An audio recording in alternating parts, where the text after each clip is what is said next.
Hello guys. इस video में हम बात करेंगे विसरण, परासरण और जल विभव को लेके। बहुत अच्छा पोर्शन है। आप सिंप्लेक्स से कॉम्प्लेक्स तक जाओगे, लेकिन हमेशा आपको सिंप्लेक्स पोर्शन है वो समझ में आना जरूरी है। तो सबसे पहले मैं आपको विसरण समझाने की ट्राई करूंगा। तो देखिए, विसरण, what is the meaning of diffusion, जिससे आप डिफ्यूजन बोलते हैं बच्चों, what's the meaning of it. तो here I am drawing concentration of high, you can suppose any atom, let's suppose high potassium, and here's on my right side is low potassium. Then you will see concentration gradient, जिसे आप बोलते हैं सांद्रता परिवर्तन, यानी कि एक side में कंसंट्रेशन ज्यादा है पोटेशियम आयनों की और एक साइड में पोटेशियम आयनों की कंसंट्रेशन कम है। तो अणुओं की जो मुख्य जो प्रवृत्ति होती है वो अधिक अणुओं से कम अणुओं की तरफ जाने की वो ट्राई करते हैं। उनकी जो गति होगी पोटेशियम आयनों की, वो अधिक अणुओं से कम अणुओं की तरफ जाने की उनकी गति होती है। ये जो गति होती है इसी को आप बोलते हैं बच्चों विसरण या फिर diffusion. Thus we call it diffusion. So diffusion is the procedure of movement of any kind of atom from their high concentration to lower concentration. Okay, यही प्लाज्मा झिल्ली में आपको देखने को मिलेगा। विसरण में कोशिका को किसी भी प्रकार की ऊर्जा खर्च नहीं करनी पड़ती है, क्योंकि ये प्रवृत्ति है उनकी अपनी अधिक सांद्रता से कम सांद्रता की ओर जाना। प्रवृत्ति को चेंज करना जस्ट इम्पॉसिबल है, ठीक है। तो यहाँ पे कोशिका के लिए सबसे अच्छा प्रोसीजर रहता है ये विसरण में, जिसमें उसको कोई ज़्यादा एनर्जी खर्च नहीं करनी पड़ती है। तो ज़्यादातर जो चीज़ें करने की ट्राई करती है वो विसरण के माध्यम से करती है। लेकिन जैसे विसरण की ये चीज़ होगी, जैसे मान लीजिए ये आपकी प्लाज्मा मेम्ब्रेन है। लेट्स सपोज ये plasma membrane bilipid layer and here's your cytoplasm. Here's the outer layer of your cell and here's your plasma membrane. अगर आप प्लाज्मा मेम्ब्रेन के बाहर की तरफ देखें, यहाँ पे कोई अणु, मान लीजिए ये सोडियम है, बाहर की तरफ इसकी सांद्रता ज्यादा है। मान लीजिए 4 सोडियम के अणु बाहर की तरफ पड़े हैं, ठीक है। अंदर की तरफ 2 सोडियम के अणु पड़े हैं। Let's take a suppose. तो प्लाज्मा झिल्ली में वो, अब प्लाज्मा झिल्ली कैसी होती है, सेमी परमिएबल हो सकती है, ठीक है। यानी कि कुछ अणुओं को आने देती है, कुछ अणुओं को वो रोक लेती है। प्लाज्मा मेम्ब्रेन पे भी कुछ ऐसे गार्ड की तरह बैठे रहती हैं प्रोटीन, जो सबको अंदर नहीं आने देती हैं। कुछ को वो क्या करेंगी, प्रोसेस करेंगी और देखेंगी क्या इन्हें अंदर भेजना जरूरी है, तभी उन्हें अंदर भेजा जाता है। तो यहाँ पे सोडियम के अणु हैं, उन्हें प्रोटीन के माध्यम से कंफर्मेशन चेंज करते हुए उसे अंदर लाया जाएगा, और वो भी अलग एक टॉपिक हो जाता है। जैसे मान लीजिए प्रोटीन है ये, यहाँ पे सोडियम को लिया जाएगा और उसे यहाँ की तरफ भेज दिया जाएगा, ठीक है। तो अपनी अधिक सांद्रता से कम सांद्रता की ओर आना ही विसरण कहलाता है। इसमें कोशिका को कोई ऊर्जा खर्च नहीं करनी होती है। ये चीज आपको हर जगह देखने को मिलेगी, कोई सी भी जैविक प्रक्रिया हो। जैसे मान लीजिए बात करें, ये एक कोशिका है, ठीक है। इस कोशिका के पास से आपके ब्लड स्ट्रीम बह रही है, यानी कि धारा, रक्त की धारा प्रवाहित हो रही है बच्चों, ठीक है। अब इस कोशिका में CO2 की मात्रा कैसी होगी बच्चों, ज्यादा हो गई है, ऑक्सीजन की मात्रा कम है। तो इसके पास में शुद्ध रक्त आएगा जिसमें ऑक्सीजन की कंसंट्रेशन ज्यादा है, CO2 की कंसंट्रेशन कम है सॉरी, जिसे आप शुद्ध रक्त कहते हैं। तो सीधी सी बात है, विसरण अधिक सांद्रता से कम सांद्रता की ओर होता है, यानी कि CO2 कोशिका में ज्यादा है तो CO2 रक्त में चली जाएगी, और ऑक्सीजन आपके रक्त में ज्यादा है तो ऑक्सीजन इधर कोशिका में आ जाएगी, ठीक है। अब इसमें कोशिका को कोई ऊर्जा खर्च नहीं करनी पड़ी, ये सिंपल प्रोसीजर है विसरण जिसे आप कहते हैं। तो विसरण हर प्रकार की जैविक क्रियाओं में आपको देखने को मिल जाएगा बच्चों। अब हम दूसरा देखते हैं जिसे आप बोलते हैं परासरण। तो परासरण भी आपको समझ में आना जरूरी है। ये भी विसरण के माध्यम से ये भी विसरण होता है एक तरह से, लेकिन इसमें थोड़ा सा अंतर आपको देखने को मिलेगा। वो अंतर ही हम यहाँ पे समझेंगे बच्चों। जैसे मान लीजिए एक पात्र है, इस पात्र में बीच में हमने एक सेमी परमिएबल मेम्ब्रेन रख दी है, जिसे आप अर्ध पारगम्य झिल्ली कह रहे हैं, सेमी परमिएबल मेम्ब्रेन, SPM, ठीक है। अर्ध पारगम्य झिल्ली यानी कि जो कुछ अणुओं को जाने देती है, कुछ अणुओं को रोकने की उसमें कैपेसिटी है। ये रूम A है और ये रूम B है बच्चों, ठीक है। अब यहां पे क्या देखने को मिल रहा है, यहां पे 2 कक्ष बने हुए हैं। एक साइड में विलेय की कंसंट्रेशन ज्यादा है, और एक साइड में विलेय की कंसंट्रेशन कम है, यानी कि यहां पे सॉल्यूट हाई है जबकि यहां पे सॉल्यूट लो है। ठीक है बच्चों, अब हमें पता है विलायक के रूप में हम ज्यादातर पानी को लेते हैं, क्यों? क्योंकि पानी एक आदर्श विलायक की तरह यूज हो जाता है। तो यहां पे देखिए, यहां पे विलेय की मात्रा ज्यादा है, यहां पे विलेय की मात्रा कम है। अब यहां पे अर्धपारगम्य झिल्ली में से पानी के अणुओं की गति देखने को मिलेगी आपको इधर से इधर की ओर, यानी कि रूम बी से ए की तरफ। क्यों? क्योंकि दोनों साइड में आपको आयतन बराबर लेके चलना है। जैसे मान लीजिए इधर 500 ml है और इधर भी 500 ml का सॉल्यूशन है।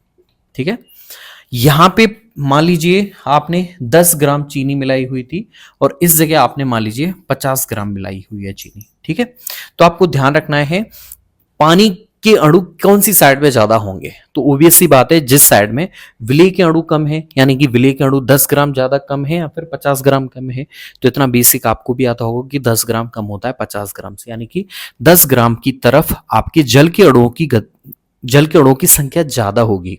ठीक है, अब जल क्या करता है, अपनी अधिक सांद्रता से कम सांद्रता की ओर जाएगा, जैसा कि मैंने बताया था विसरण में।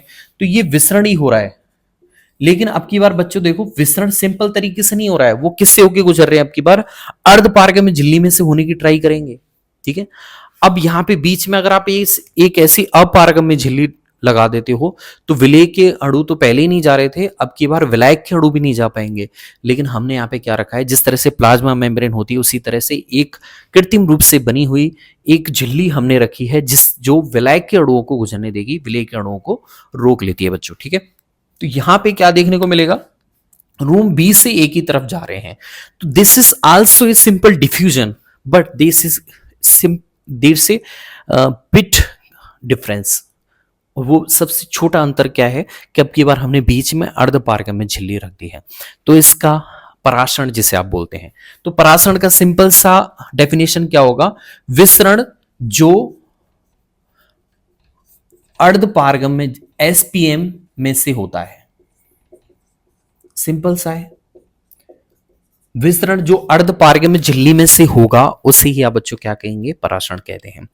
अब देखिए सिंपल सी टर्म है, एक कोशिका है, जैसे मान लीजिए ये एक मेरे पास पात्र है और इसमें पानी भरा हुआ है और इसमें मैंने मान लीजिए किसको डाला है, किसमिस को डाला है, किसमिस को डाला है। तो कुछ समय बाद आप देखने को मिलेगा 10 से 12 घंटे तक आप डाल के रखोगे तो वो किसमिस फूल जाती है। तो ये किसमिस फूली क्यों है, इसी को आप बोलते हैं एंडोऑस्मोसिस, यानी कि किसी कोशिका के अंदर पानी का प्रवेश करना बच्चों कहलाता है एंडोऑस्मोसिस, अंतः परासरण। बच्चों क्या है ये, अंतः परासरण। और अंतः परासरण में कोशिका के अंदर जल का प्रवेश होगा। ठीक है, लेकिन अब की बार मैंने एक पात्र लिया है, उसमें चीनी का विलयन है, अब की बार मैंने चीनी का विलयन है और उसमें अब की बार मैंने अंगूर को रख दिया है।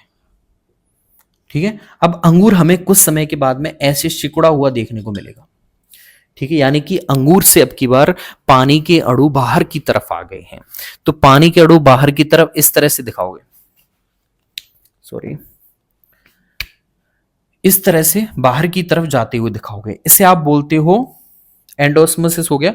इसे आप एक्सोस्मोसिस बोल सकते हो, बहिर्परासरण बोल सकते हो। ठीक है, बहिर्परासरण जिसमें कोशिका में से जल के अणु बाहर की तरफ जा रहे हैं, इसे बोलते हो आप बहिर्परासरण। ठीक है, तो एक ये अंतर ले सकते हो।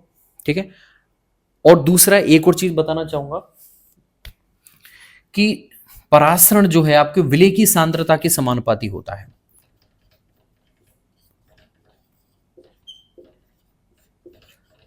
सॉल्यूट की जो कंसंट्रेशन होती है उस पे आपका परासरण दाब डिपेंड करता है। यानी कि अगर आप कह रहे हो अति परासरी विलयन है, यानी कि उसमें विलेय की मात्रा ज्यादा है, और मैं कह रहा हूं अल्प परासरी विलयन है, यानी कि उसमें विलेय की मात्रा कंपैरिजन में कम है। ठीक है, अब आप एक सॉल्यूशन को देख के नहीं बोल सकते हो कि अति परासरी है या फिर अल्प परासरी है, दूसरे से कंपैरिजन करना पड़ेगा आपको उसके लिए। ठीक है, अब मैं बताऊंगा आपको जल विभव। जल विभव भी बहुत इजी तरीके से मैं आपको समझाने की ट्राई करूंगा। जल विभव में भी क्या होता है बच्चों, जल के अणु अधिक जल विभव से कम जल विभव की ओर आने की ट्राई करते हैं। अब जल विभव होता क्या है वो भी आपको पता होना चाहिए। तो देखिए, ये जैसे मान लीजिए एक पात्र है, ठीक है। अब इस पात्र में हमने बीच में पार्टीशन कर रखा है, ठीक है, और वो भी अर्धपारगम्य झिल्ली से। आप मान लीजिए यहां पे जल के अणु दोनों में ही आयतन बराबर है, 500 ml दोनों ही साइड में है, ठीक है, ओके। अर्धपारगम्य झिल्ली ले सकते हो, मान लीजिए इससे बीच में हमने पार्टीशन कर रखा है, ठीक है। एक अर्धपारगम्य नहीं, अपारगम्य झिल्ली ही मान लीजिए, लेकिन बीच में हमने पार्टीशन कर रखा है, ठीक है। पहले आप पार्टीशन मत कीजिए, पहले आप देखिए यहां पे मैंने 20 ग्राम कोई सॉल्यूशन डाला हुआ है, सॉल्यूट डाला है, और यहां पे मैंने 10 ग्राम सॉल्यूट डाला है, ठीक है। अब ये विलेन 500 ml का मैंने बना लिया है। अब मुझे पता है इस साइड में विलेय की मात्रा ज्यादा है, 20 ग्राम मैंने बनाया, और इस साइड में 10 ग्राम क्या है, सॉल्यूट है। तो यहाँ पे जल के अणुओं की संख्या ज्यादा होगी, यहाँ जल के अणुओं की संख्या कम होगी। तो यहाँ पे जल विभव आपको कम देखने को मिलेगा, जल विभव यहाँ पे वाटर पोटेंशियल कम होगा, यहाँ पे जल विभव ज्यादा होगा। अब होता क्या है, जल विभव, जल के अणुओं में एक मुक्त गतिज ऊर्जा पाई जाती है। जितनी फ्रीली वो घूम पाते हैं एक पात्र में, उतनी ही उनकी जल विभव आपको देखने को मिलेगा। यानी कि जल के अणुओं की संख्या जब तक ज्यादा रहेगी, जल विभव ज्यादा रहेगा। उसमें आप विलेय मिलाते चले जाओगे, यानी कि जल के अणुओं की संख्या कम होती जा रही है, वो उदासीन होते जा रहे हैं, वो विलेय के कारण उनकी संख्या कम होती जा रही है, यानी कि उनका विभव भी कम होता चला जाएगा। इसीलिए देखिए, जिस साइड में सॉल्यूट कम है उस साइड में विभव ज्यादा है, और जिस साइड में सॉल्यूट ज्यादा है, सॉल्यूट को आप विलेय बोलते हैं, ठीक है। तो कंफ्यूज मत होना जिस बच्चों को पता नहीं है। तो देखिए, पानी का अणु अगर यहां से आप दोनों में क्या एक पार्टीशन देते हो, दोनों को कनेक्ट करते हो किसी नली के माध्यम से, तो जल के अणु आपको इस तरह से जाते हुए दिखाई देंगे, ठीक है। तो यानी कि जल के अणु हमेशा हाई वाटर पोटेंशियल से लो वाटर पोटेंशियल की तरफ जाने की ट्राई करते हैं, ये आपको ध्यान रखना है। जल के अणु अधिक अपने संख्या से कम संख्या की तरफ जा रहे हैं, तो ये भी एक तरह का विसरण ही है। थोड़ा सा आपको समझना है कि ये ऊर्जा का एक रूप है, विभव भी एक तरह से it's also a type of energy, ठीक है। जिसमें ज्यादा वाटर के मॉलिक्यूल्स होंगे उसकी एनर्जी ज्यादा होगी, जिसमें कम होंगे उसकी संख्या कम होगी, ठीक है। तो इस तरह से अब हम जल विभव को देखिए साइज से दिखाते हैं। ये कैसा होता है, आदर्श जल विभव, जैसे मान लीजिए जो शुद्ध विलायक है, जिसमें टोटल पानी है, उसमें किसी तरह का विलेय नहीं मिला हुआ है, उसका मान अधिकतम होता है, और वो अधिकतम शून्य होता है। यानी कि आपसे पूछा जाए अधिकतम जल विभव कितना हो सकता है, तो वो शून्य माना जाता है, और शून्य मानना चाहिए आपको, ठीक है। अगर इसमें आप विलेय मिलाते चले जाओगे तो ये नेगेटिव में चलता चला जाएगा, ठीक है। इसीलिए आपको एक और चीज ध्यान रखनी है, पानी के अणु लेस नेगेटिव से हाई नेगेटिव की ओर जाते हैं, ठीक है। तो वाटर पोटेंशियल अधिकतम 0 होता है, फिर उससे कम होता चला जाता है। जैसे मान लीजिए किसी का -3 वाटर पोटेंशियल है और किसी का -5 है, तो -3 ही ज्यादा माना जाएगा, ठीक है, जैसा कि आपको पता है, ठीक है। अब ये दो चीजों से मिलकर बना होता है वाटर पोटेंशियल, एक होता है सॉल्यूट पोटेंशियल और एक होता है प्रेशर पोटेंशियल। इसे आप बोलते हैं दाब विभव, और इसे बोलते हैं आप विलेय विभव। दोनों को मिला के आप बोलते हैं जल विभव। तो जल विभव दो प्रकार के विभवों से मिलकर बना है, दाब विभव और विलेय विभव। तो मैं समझता हूँ तीनों चीजें आपको समझ में आई होंगी, मैंने शॉर्ट तरीके से समझाने की ट्राई करी है। I hope you will get it. If you have any problem you can comment down below. Thanks.